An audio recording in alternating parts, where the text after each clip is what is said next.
think I'm gonna be the only one to say this, but dial that number because I fucking called it. All the inventions, all of the technology on Egghead Island is in some form, is from what I understand, in some form or another, all like refurbished technology that existed 900 years ago on the nation that's at the center of that period in history known as the Void Century, which in itself isn't too surprising when taking into account that the government has ordered Vegapunk's execution, although I do gotta say the hypocrisy is off the charts when you look at the simple fact that the government has been using some of that ancient technology this entire time in the form of the pacifistas. Like, again, the irony, the hypocrisy, it is all off the fucking charts. I guess I should be expecting that at this point from the government, but seriously, like, the irony, the hypocrisy, man, holy shit. Like, again, not surprising for them, but still, like, now, with that said, there is still a missing piece in all this about Vegapunk's motives. Specifically, despite him saying he's not trusting of pirates, he still assumingly was so readily willing to trust Dragon with the knowledge and information that he possesses on the Void Century, and assumingly this in itself shows that he and Dragon have probably been coordinating, communicating for some time now.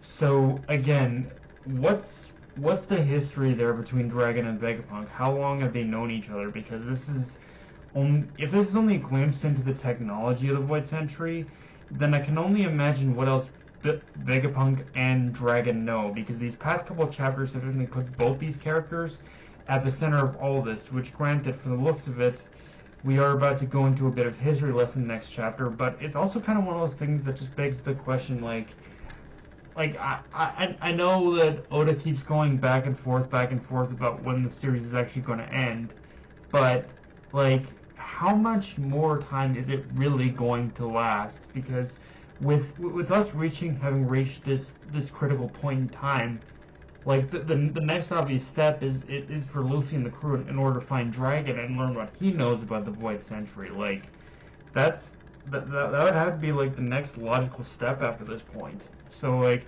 how, like, obviously we know where One Piece is, but with the Void Century now taking such a big role, how much more do we reasonably have to go with the whole war? Do we reasonably have to go now? That's kind of just the big question I've got. But putting aside the more plot-heavy implications of this chapter, one thing I'm really liking more and more with this arc, for however much longer it lasts, is how well Oda is balancing the tone. He is balancing the tone of this arc. Like, he's allowing it to be this fun little adventure, while also still diving in, while still having the space for plot and world building. Like, it's one of those things that has made One Piece great, in my opinion, but in some instances, in retrospect, there have been a lot of arcs where it's felt like the balance kind of leans in one direction or another. It doesn't feel it doesn't feel like it has tonally balanced balanced skills on both world building and just being a fun adventure. Like, it's always been gone for one or the other with the other arcs. And this has been especially, honestly, for as much as I don't hate the time skip, this has definitely especially felt the case in the time skip portion. In fact, I think the only arcs I can think that kind of captured this same feeling for me, at least within the time skip, has been Zoe and Whole Cake Island, I guess. But and obviously adding Egghead Island to that. But yeah, as it stands, like, I haven't, and maybe a little bit of Dressrosa too, actually, now that I think about it. But yeah, there hasn't really been. There's only been so few arcs where I think in the time skip where it feels like he has balanced that part of things,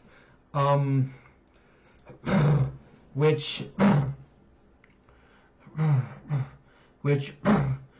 well, Egghead Island itself just feels like a fun place to explore. Like, for however dangerous the Seraphim pacifistas might be, which, yeah, I guess I am glad we kind of addressed that as well in this chapter. Like, the whole thing of the Straw Hats gaining a little experience of going up against the Seraphim, and just how much more deadly they are compared to the normal pacifistas. Like, it is good experience that I like that we got here.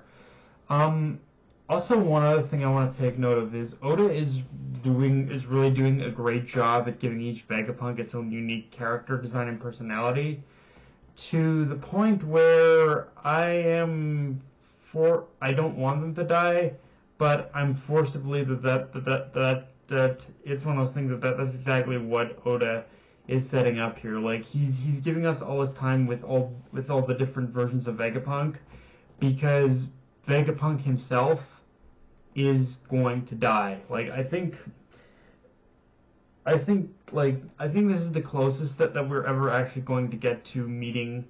I think I've come to the conclusion this is the closest we're ever going to get to meeting Vegapunk himself. Like, I don't think we'll ever actually meet, like, the whole person of Vegapunk. I think it is just going to be these, like, versions of the character. And I'm not going to lie, I hope he doesn't kill them, but I know he probably will, because I already kind of love these characters. Like, I'm not gonna lie, I love just their unique personalities, their unique designs. Just, I like these Vegapunks. I do. I don't want them to die, but I know they probably will. Now, kind of backtracking here a bit, I also want to talk about Robin's reaction to the Seraphim Jinbei taking Nami hostage, because between that and everything we basically saw in her fight against Black Maria, and in general, just seeing her reactions to certain scenarios in the heat of battle, it is moments like these that truly do show how much Robin has changed compared to back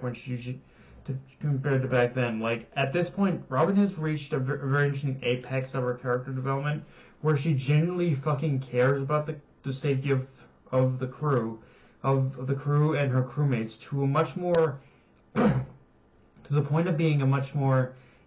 to the point of a much more intensely emotional degree, honestly. And the reason I bring this up is, while it's great to see that kind of development with her character, it has a very unsettling undertone of what might possibly be to come, and to what lengths she's willing to go to if her friends are in like genuine, real danger, like the kind of genuine danger she can't save them from, whether it's the government, Blackbeard, or whoever else. If at any point the others find themselves in that situation, I'm worried of not only the action Robin will take, but the decision she'll make as well. Like, Robin in that situation will indefinitely go berserk, but ultimately, if she finds out she can't save them,